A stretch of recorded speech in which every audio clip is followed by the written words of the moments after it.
My name is Jim Morrow. I'm a family physician in Forsyth County, Georgia. I think the most important thing that physicians need to know about the Health Information Exchange and the adoption of electronic records is that it's time. It's time to do this. There's no question about that. Our patients deserve this. Yes, it's expensive and it's going to be a nuisance for the physicians that are going through it, but it is one of the things that will benefit them and their patients more than anything else they can change right now. And it's just really time to do this, and I think everybody really is starting to realize that.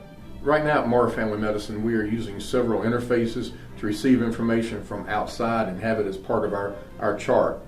We have, for example, fill history on medications so that we can see the medicines that patients have been prescribed from other providers outside of our practice.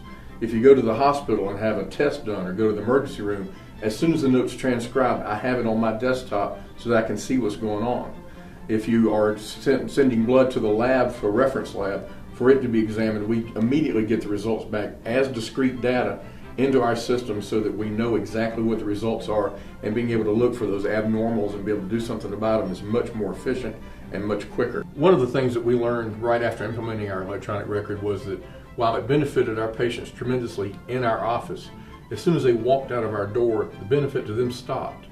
That's where Health Information Exchange is going to revolutionize medicine, and it will do it very quickly in the state of Georgia. The number one thing, or I'm actually going to say things in this case, that are important in implementing an EHR are training and the vendor that you choose.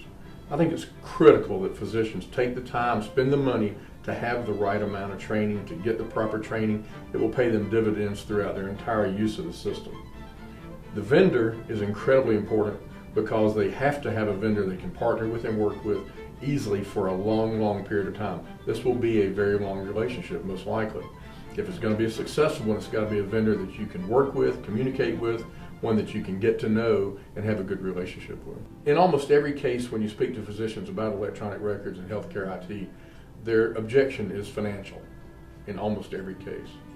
When Hurricane Katrina went through the Gulf Coast in 2005, I was asked by HIMSS to join a task force that was going to work to rebuild those practices that were literally washed away, and with it their paper records, because of the hurricane.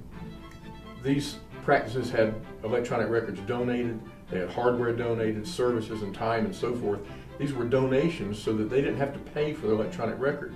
And even with that, the process was painful, and it was literally like pulling teeth trying to get people to say, yes, we'll do that. The problem is not money, the problem is change. And people are very averse to change. And so they really are against anything that gets them out of their comfort zone, and this will get you out of your comfort zone. And you have to move and rebuild that comfort zone. And if you do that, you'll be very happy and your patients will forever benefit from it.